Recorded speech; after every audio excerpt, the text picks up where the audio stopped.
থাকছে না নিবন্ধন পরীক্ষা, যেভাবে হবে বেসরকারি নিবন্ধনের নিয়োগ। চলুন জেনে নেই বিস্তারিত। দেশের মাধ্যমিক ও উচ্চ মাধ্যমিক পর্যায়ের বেসরকারি শিক্ষা প্রতিষ্ঠানে শিক্ষক পদে নিয়োগ পাওয়ার আগে প্রার্থীদের বসতে হয় নিবন্ধন পরীক্ষায়।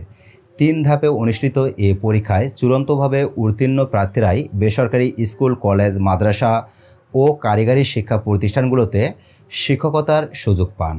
2005 সালের পর থেকে শিক্ষক নিবন্ধন না থাকলে বেসরকারি শিক্ষা প্রতিষ্ঠানে শিক্ষকতার সুযোগ ছিল না।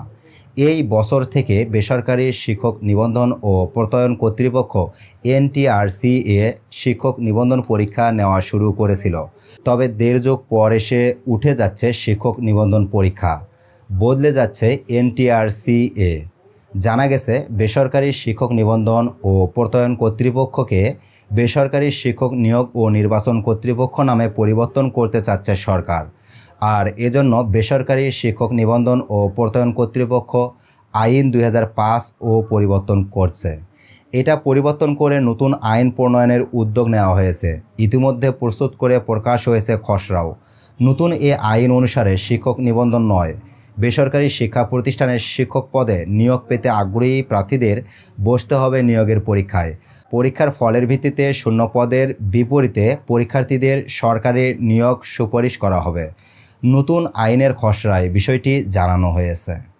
গত 29 জুলাই নতুন এ আইনের খসড়া প্রকাশ করে জনমত ও পরামর্শ জানতে চায় NTRC-এ। সব প্রক্রিয়া শেষেও আইনটি জাতীয় সংসদে পাশ হলে NTRC-এ বেসরকারি শিক্ষক নিয়োগ ও নির্বাচন কর্তৃপক্ষে বদলে যাবে। NTRC-এর ওয়েবসাইটে আইনের খসড়াটি প্রকাশ করে এক বিজ্ঞপ্তিতে বলা হয়, এই খসড়া আইনের বিষয়ে কোনো মতামত পরামর্শ থাকলে সংশ্লিষ্ট অংশীদারদের NTRC-এ ইমেইল করতে বলা হয়েছে। বিজ্ঞপ্তিতে আরও বলা হয়, বেসরকারি শিক্ষক নিবন্ধন ও প্রত্যয়ন কর্তৃপক্ষ আইন 2005 রহিতক্রমে উহার বিধানবলী বিবেচনাক্রমে সময়ের চাহিদার প্রতিফলনে বেসরকারি শিক্ষক নির্বাচন ও নিয়োগ সুপারিশ কর্তৃপক্ষ আইন 2003 এর খসড়া প্রণয়ন করা হয়েছে।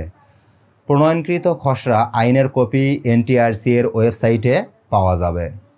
নতুন এ কর্তৃপক্ষের কাজ কী হবে তা নিয়ে আইনের খসড়ায় বিস্তারিত বলা হয়েছে। খসড়া অনুসারে কর্তৃপক্ষ মাধ্যমিক ও উচ্চশিক্ষা অধিদপ্তর, মাদ্রাসা শিক্ষা অধিদপ্তর ও কারিগরি শিক্ষা অধিদপ্তর থেকে শূন্য পদের চাহিদা সংগ্রহ করবে। পরে বিধি দ্বারা নির্বাচিত পদ্ধতিতে পরীক্ষা গ্রহণ করে পরীক্ষার ফলের ভিত্তিতে শূন্য পদের বিপরীতে মেধা অনুযায়ী উপযুক্ত প্রার্থী নির্বাচন ও তাদের নিয়োগ সুপারিশ করবে। ফলে নতুন এ আইনটি পাশ হলে আগের মতো শিক্ষক নিবন্ধন পরীক্ষায় বসতে হবে না প্রার্থীদের।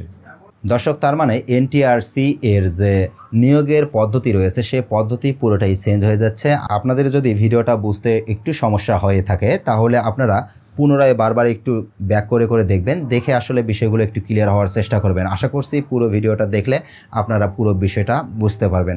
আজকের ভিডিওতে আর কথা বাড়াতে চাচ্ছি না। আপনাদের যে কোনো ধরনের মতামত অবশ্যই কমেন্টে জানাতে পারেন। দেখা হচ্ছে আগামী নতুন কোনো ভিডিওতে। সে পর্যন্ত ভালো থাকুন, সুস্থ থাকুন। আল্লাহ হাফেজ।